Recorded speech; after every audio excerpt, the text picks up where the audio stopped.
Today we're reading Blood on the River, chapters 11 and 13. 11, 12, and 13. We are recording one new and one ongoing social and or environmental factor. So something new, something that's been going on for a while, and it could be social or environmental.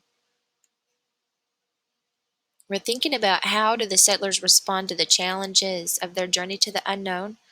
We're looking at what does a deeper exploration of social and environmental factors reveal in this book. And we're going to be practicing collecting evidence before we formulate a claim for argument writing. Chapters 11, 12, and 13, you're listening and recording one new factor, one factor that's been happening for a while.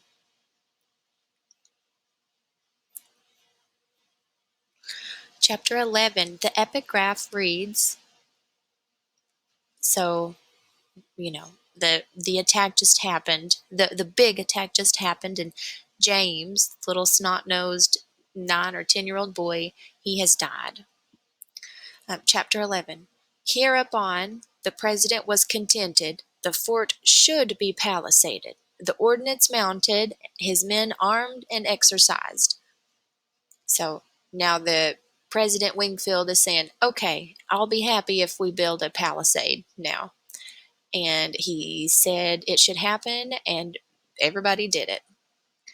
So this chapter must be about building the palisades and having a little bit of protection. This is from William Simmons from the Proceedings. Reverend Hunt kneels with me in the dirt in front of the altar. He puts the words to prayers I cannot speak. Please take James's soul into heaven with you, because he was just an innocent child. Then he lays a hand on my shoulder. Samuel, he says, you've been here a long time. Have you finished your prayers yet? I shake my head. How can I finish praying for forgiveness? It was my fault, I say. My throat feels as dry as sand. I should have explained to him the danger of running to the ships. I should have been kinder to him so that he would trust me. I should have been able to grab him and pull him back into the tent. I should have not have let go when he bit me. I had so many chances to keep James safe, and I failed at all of them. Reverend Hunt stands and reaches down a hand to pull me up. I take his hand reluctantly and rise. He looks into my eyes. When our Lord spoke of forgiveness, he did not only mean forgiving others. Sometimes we have to forgive ourselves.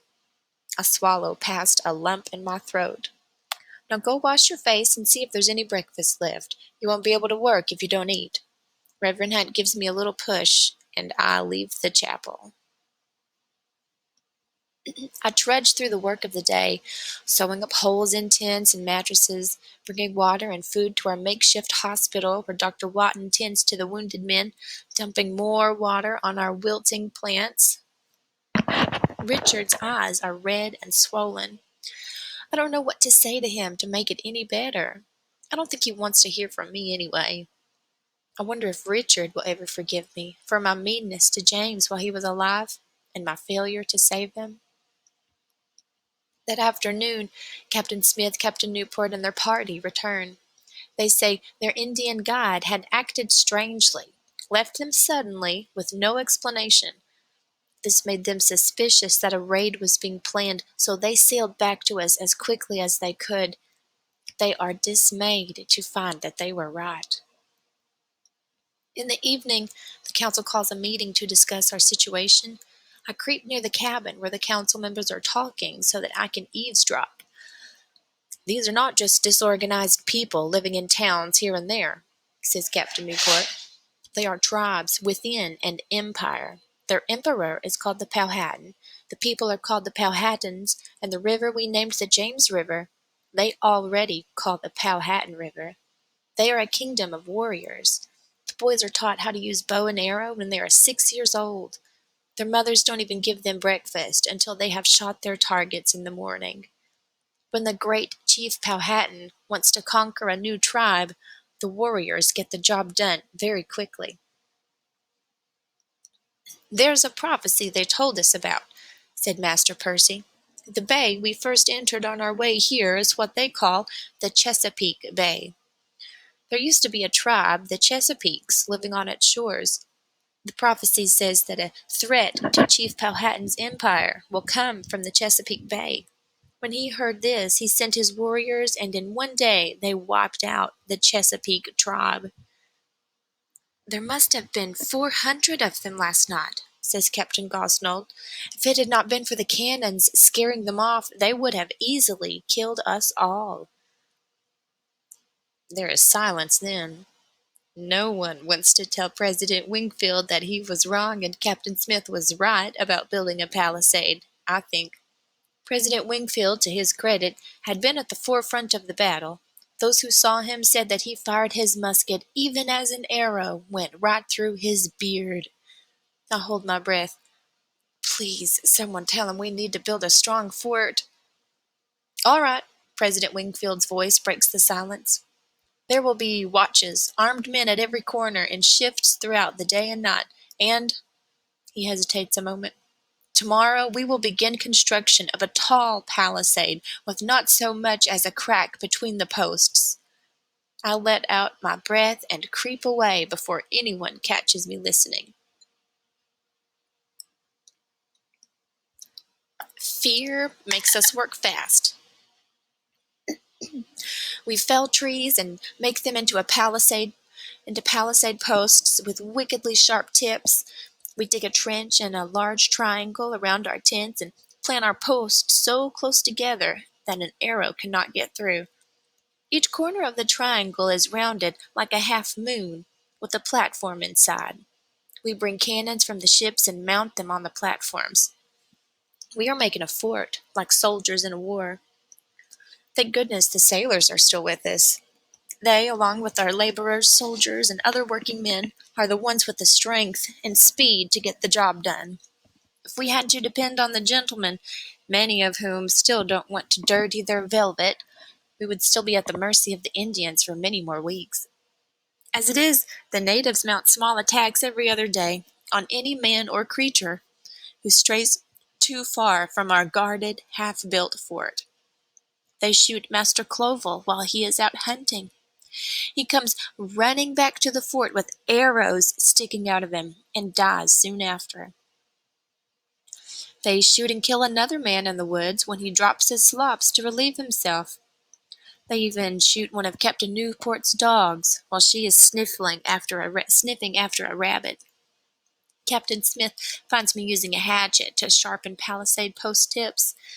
He's holding a belt, sheath, sword, and armor. I recognize the sword. It has a C molded into the handle. It belonged to Master Clovel, whose grave I just helped to dig. "Samuel, do you think you can put some of that energy from your fist fights into learning to use a sword?" Captain Smith asks. My hatchet stops in midair. "Yes, sir," I say. I try not to sound too eager. "You are, after all, apprentice to an officer," he says. "It is time to begin your training." I lay my tools on the ground and wipe my hands on my slops. "You're lucky," Captain Smith says. "Master Clovel was a slight man. His belt and armor will fit you well." "And they won't fit Henry or Abram or any of the other unarmed men who want them, I think. With arrows flying every day, weapons and armor are more coveted than gold." "Captain, you're not taking my worker, are you?" John Leyden asks. He's the carpenter overseeing the building of the palisades. "I'd better take him now and teach him a thing or two so he'll live to work another day," Captain Smith says. John Leyden nods, and I've got permission to leave. Master Clovel's armor is a little bit big, but it fits well enough. I'll grow into it. The breastplate makes me feel like I have a large chest. I rap my knuckles on it and admire the clang. No arrow can pierce this metal. The helmet is heavy. I feel like a soldier already. "Will I have a musket, too?" I ask. "First you will learn to use a sword," Captain Smith says. I fasten the belt around my waist and pull the sword out of its sheath. The handle is smooth and cool. and the sword is heavy. It glints in the sun. I take it in both hands and whip it through the air. It makes a sharp whoosh. Captain Smith begins my instruction. I want to think about the sword, but he tells me I must think about my feet and watch his feet as well. It is like dancing, he says, but I've never learned to dance, so it's all new. It is a dance of death with your opponent, he says. You mirror his steps until you see a weak spot, then you lunge. He suddenly steps forward, knee bent, and I am stuck in the chest with his blade. I gasp and look down. Captain Smith laughs at my terrified expression. Did you forget you were wearing armor? I let out my breath in a rush. No, I lie. You must block me. Don't let me enter your circle. Slowly, he goes again for a lunge. I think fast, swat his sword with my blade, knock his off its course toward my chest. Very good, he shouts. We pattern our steps as in a slow dance, him giving me time to balance his movements with my own. He raises his eyebrows when he is about to strike, his signal to me to protect myself. I hear the satisfying clang as my sword knocks his away. We speed up, our feet moving more and more quickly. No time for thought now, only reaction. I'm out of breath, sweating. Our swords are clanging, ringing out. He's always one step ahead of me, always quicker. I am tiring. Then I see a gap. My chance to enter his circle. I step forward, lunge. Suddenly, there is a scraping, a pain in my hand, and my sword is wrenched from my grasp. It lands on the ground below me, and I stand there, unarmed, with Captain Smith's hovering just in front of my throat. I'm defeated. But Captain Smith laughs. It takes a long time to use a sword properly, Samuel. Go pick it up. I rub my sore fingers and move them until they feel better. Then I grasp the sword again, narrow my eyes, and concentrate. I will try again. Captain Smith moves slowly at first, giving me a chance to find my rhythm. Then he speeds up as before, and I follow. I put my mind aside and feel only my body stepping, moving. The dance of death sweeps us into its circle. Our swords clash and clang. My breath comes in short gasps. I see the opening. I lunge. My blade finds its mark. The tip presses into Captain Smith's armor just above his heart. He holds up his hands, drops his sword. He speaks slowly. The student, he says gravely, has impaled the teacher. I shake my head. I did not mean to anger him. Then he breaks out into a broad smile. I wipe beads of sweat from my face. My hand is shaking. We will train every day, he tells me. Wear your armor whenever you leave the fort. The sword will be no match for flying arrows, but tomorrow I will teach you to use another weapon, one that is much more powerful than this sword. I nod calmly, but inside I am excited. Tomorrow I will learn to use a musket. Chapter 12. The epigraph is from Algonquian English word lists compiled by Thomas Harriot, John Smith, and William Strachey. So that's probably Captain John Smith, even though it doesn't say captain. Um, when Gapo, hello, literally means my beloved friend. Pokatawer is fire. Atants is arrows. Netapu, friends. Marapa, enemies. Werowance, chief, which literally means he is wealthy. So what do you think this chapter is going to be about? Since the epigraph is usually something like a preview of the next chapter, is it going to be about muskets? Or is it going to be about language? The next morning, Captain Smith does not bring me a musket. He brings me a book. It is well worn and the stitching is coming loose. I sound out the letters of two of the words on the cover. Thomas Harriot. Thomas Harriot lived in the Roanoke colony, Captain Smith explains, and he learned much of the Algonquian language, wrote it down, brought his papers back to England, and they were published in this book. I want you to learn these words. They will be better protection than any weapon. I open the book. The pages hold two columns. On the left are words I understand: men, houses, shoes, axe, sea turtle. On the right are strange words I've never seen before.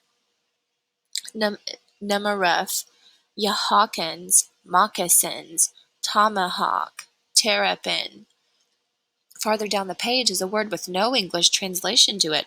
I sounded out, raccoon. I say, what does that mean? It's an animal we don't have in England, he says. You'll see one soon enough, especially if you're out at night. It's a bit small. It's a bit like a small badger with black circles around its eyes. Raccoon, I say, trying to imagine such an animal. I find numbers. 1, 2, 3 is translated Nikut, Ning, Nus. This language will be your protection outside the fort, and within it as well, he says. I know he means that this will make me valuable as a translator to the gentlemen who might have no use for me otherwise. I'm disappointed that I won't be learning to use a musket, but the new words roll off my tongue and make me feel as if there is power in them. And so every day we drill, just like the young Powhatan boys who don't get their breakfast until they have shot their targets. I do not get my breakfast until I've done a bit of sword fighting and learned at least 2 new words in Algonquian. In June, Captain Smith's name is finally cleared, and he is sworn in on the council. Maybe it is because he's been too busy lately to insult the gentlemen every single day, or because Reverend Hunt has interceded for him yet again, or simply because the council members see that they need his good sense and important skills. At last, Captain Smith has been given the position that the Virginia Company assigned to him. On June 22, Captain Newport and the rest of the mariners set sail for England. They carry loads of clapboard and sassafras root, barrels of shiny rocks that we hope contain gold. They sail away in the Susan Constant and the Godspeed and leave the Discovery and the Shallop for us to use for travel here in Virginia.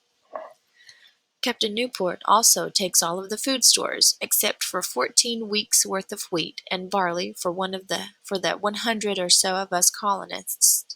He says he will return with fresh stores by October. It begins a few days after Captain Newport leaves. First one man, then another, then 5 more, then a dozen, all groaning and feverish with swollen faces and bloody diarrhea.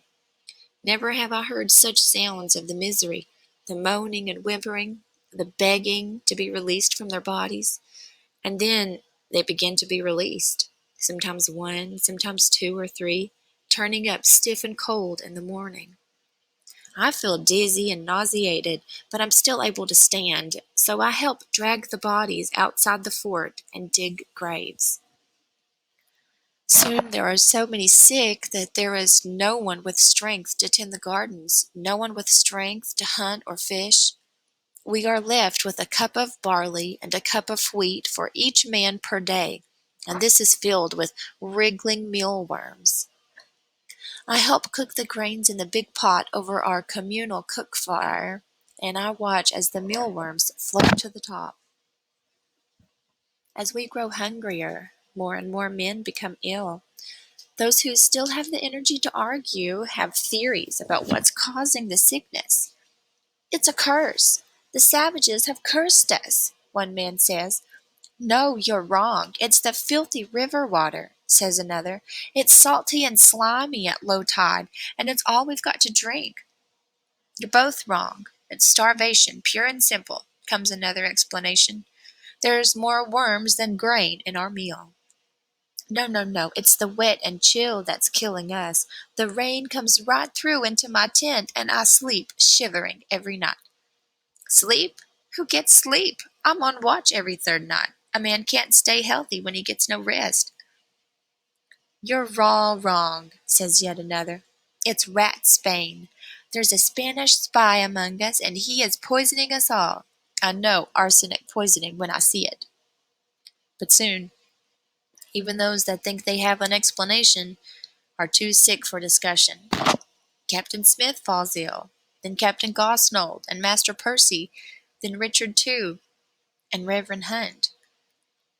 Some days I cannot stand. I lie in my bed groaning from the pain in my belly. Whether it is from hunger, poison, or sickness, all I know is that I am miserable. On the days when I can move, I bring food and water to Captain Smith, Richard, Reverend Hunt, and Richard. They are all sicker than I. Richard just looks at me when I bring him the salty water and wormy grain. I wonder if he thinks I am bringing him such a bad fare out of spite, and not because it is all we have. His eyes are glassy, with a far-away look. I think he will likely die, even before the two of us have had the chance to put the past behind us and become friends.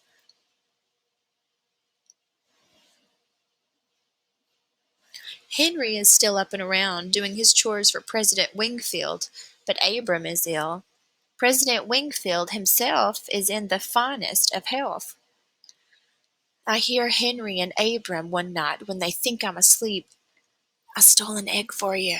You'll have to eat it raw, says Henry. I hear the cracking of eggshell and loud slurping. I'll get you some wine, too. Meat, I'll get you some wine tomorrow. Meat, too.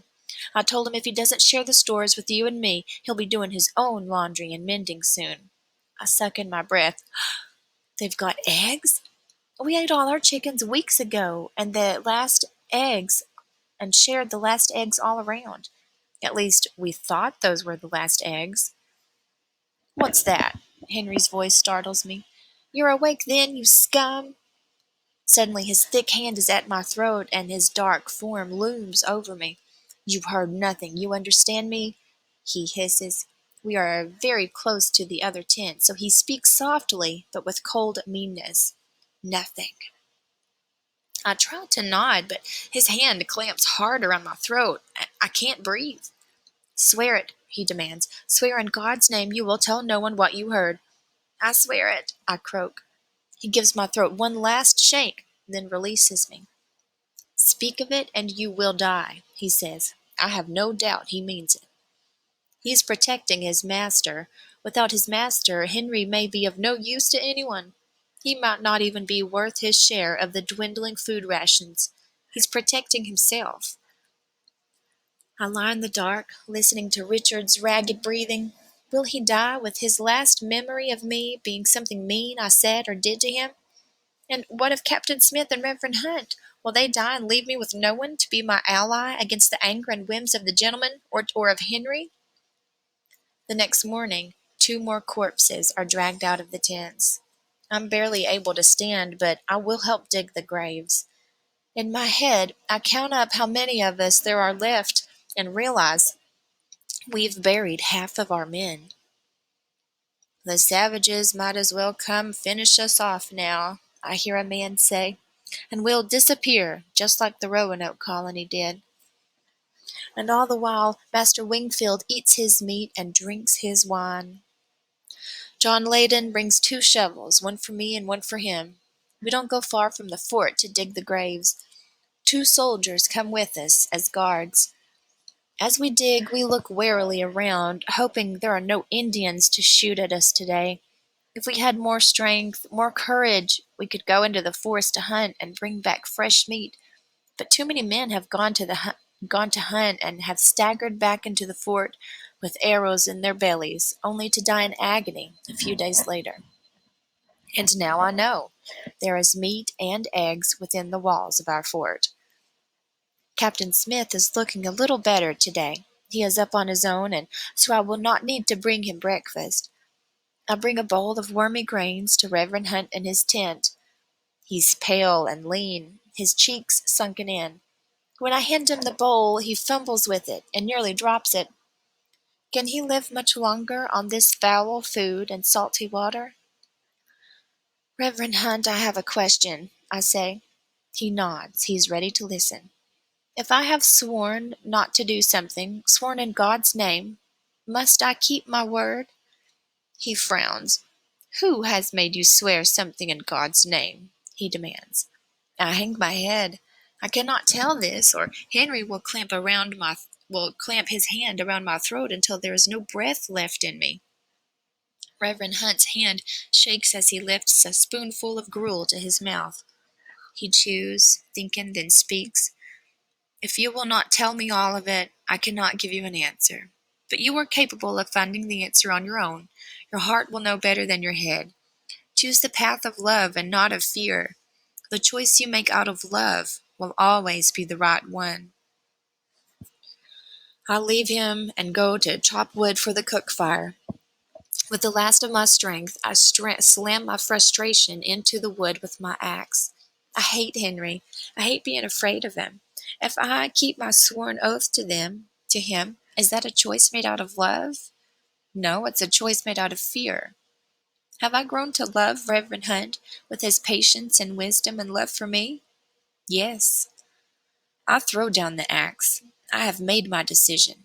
I will tell what I have sworn not to tell. I go to find Captain Smith where he is helping John Layden to split clapboard. They're both weak and the work is going slowly. Captain Smith, I say, I would like to speak to you in private. Chapter 13. And remember, you're listing one ongoing social or environmental factor and one brand new social or environmental factor. Chapter 13's epigraph reads, As I understand by report, I am much charged with starving the colony. I did always give every man his allowance, faithfully, both of corn, oil, aquavitae, etc., as was by the council proportioned. This is from Edward Maria Wingfield, A Discourse in Virginia.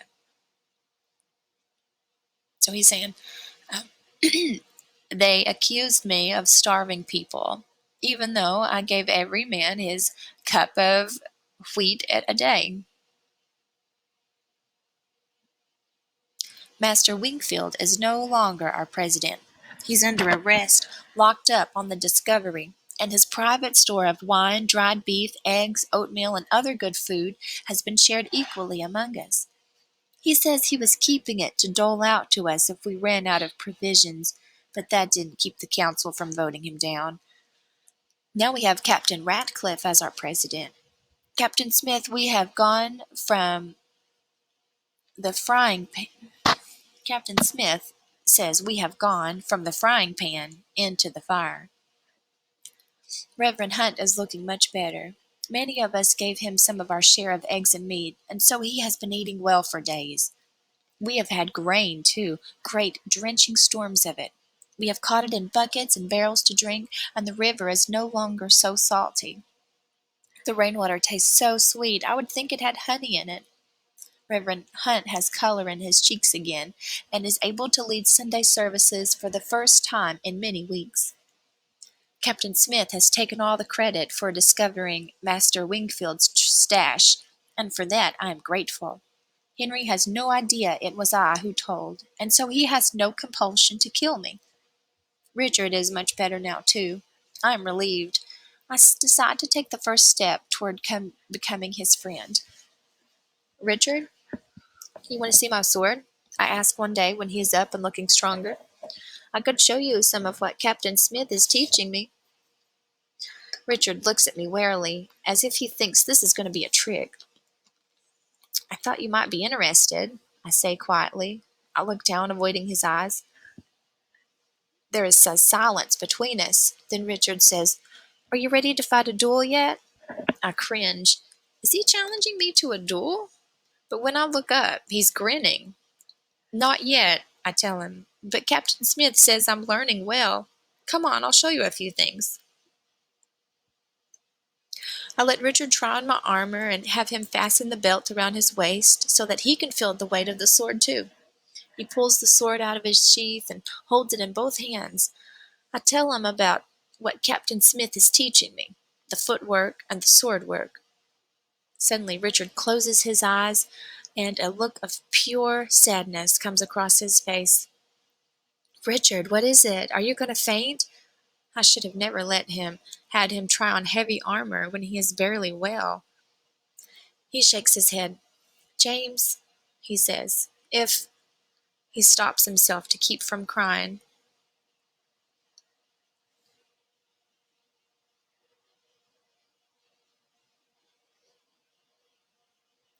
"I know," I say. "I've thought about it 100 times. If only James had had armor, he might still be alive." Richard nods, grateful that I have said what he was thinking.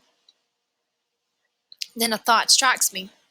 "Richard, you need armor. So many have died, there must be extra. Let's go talk to Captain Smith." Together we go to Captain Smith to ask. He takes a good look at Richard. He's a couple of inches shorter than I am, and somewhat wider. Captain Smith scratches his beard, thinking, "No one as slight as Master Clovel has died, but we'll cut some armor down to fit you." The blacksmith is put to work to remake a chest plate. The first time Richard stands wearing his armor, he grins at me. I know I'm on my way to making a friend. Captain Smith decides that now that some of us are well, every able-bodied man must be skilled at using a musket. He gathers the men who are new to weapons, the commoners and servants, to begin training. He shows us how to keep the slow match burning by blowing the ash off of it every few minutes, and how to ignite it and how to use it to ignite the gunpowder. We learn each step: prime the pan, charge the piece with powder, put in the musket ball, ram down the charge, cock the match. We use a big tree with a mark on it as a target. The first time I fire my musket, the kick nearly throws me to the ground. I miss the tree completely, but so do most of the others. By the end of our training, my ears are ringing, my arms are sore, and I smell like gunpowder, but I've hit the mark 3 times. Captain Smith said we will continue to train each week until that tree is full of musket shot. The extra rations from Master Wingfield do not last long, and soon we're back to the wormy grains. I wonder why the natives do not mount another raid if they really want us gone. There are hardly 50 of us left, and those that are left are half starved and weak. Maybe they're just letting starvation finish us off, I think. Outside the fort is plenty of food: fish, oysters, rabbits, berries, but there are also Indians hiding behind the trees. No one has the courage to venture out any farther than is necessary to dig the graves for our dead. Then one day I hear the words I've been dreading. "Savages, arm yourselves. We're under attack." I hear the scraping of metal as the guards load the cannons. This is it, I think. They've been watching, waiting, maybe even counting our burials. They know we have only a few men left. They've come to wipe out our colony. Richard and I hurry to put on our armor and ready our muskets. Soon we hear shouts from outside the fort. But these are not the shrill battle cries I have expected any moment. They are calls of Wengapo. Richard and I run to the front gates of the fort. The gates have been thrown wide open, and natives, men, women, and children, are walking in. They look around curiously at our rotting tents and the big iron pot hanging over the cook fire. They all carry baskets. When I see what is in the baskets, I gasp. They are filled with bread, corn, fish, meat, squash, and berries. The smell of fresh bread makes me nearly faint with hunger. One of our soldiers tries to grab a hunk of meat right out of a basket, but the Indian man holding it, puts up his hand abruptly to stop him. Captain Smith comes forward. He speaks in Algonquian with our visitors, and I listen closely, trying to understand what they're saying. They are here to trade. They will give us food from their recent harvest in exchange for our copper, hatchets, swords, and muskets. Captain Smith nods agreeably. I wonder if he will actually give them swords and muskets. The Virginia Company has given us strict orders to never let the Indians get their hands on our weapons. Captain Smith translates for our leaders.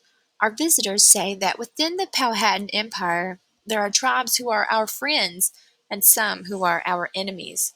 Our enemies are the tribes closest to us because they feel we are encroaching on their land. They are the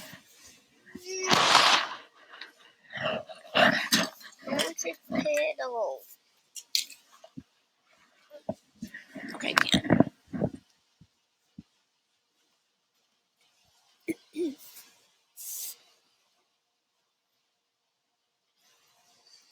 The tribes closest to us are our enemies because they feel we are encroaching on their land. They are the Paspaga, Paspa, Paspaga, whose land we are on, and also the Wyandotte, the Apatamak, the Kiskiak, and the Oyukokana, maybe. Our friends are the Arahatek, the Pamunkey, and the Matapani, and the Utanud. Those who are our friends will intercede for us with our enemies. They will try to convince them that we pose no threat, that we are only using a small piece of land, and we are not making war with them. They also tell us that we should cut down our tall grass near our fort, because that is where our enemies are hiding when they shoot us. Captain Smith tells them we are thankful for their message and for their peacekeeping efforts. Then he invites them to come sit in our common eating area around our fire pit. We all watch hungrily as they negotiate the trading. Captain Smith drives a hard bargain, but he will not give away a single bead cheaply. By the time the Indians leave, all of the baskets of food have become ours. They leave with some colorful glass beads, mirrors, bells, needles, pins, several pieces of copper, and 3 hatchets. Captain Smith does not trade away a single sword or musket.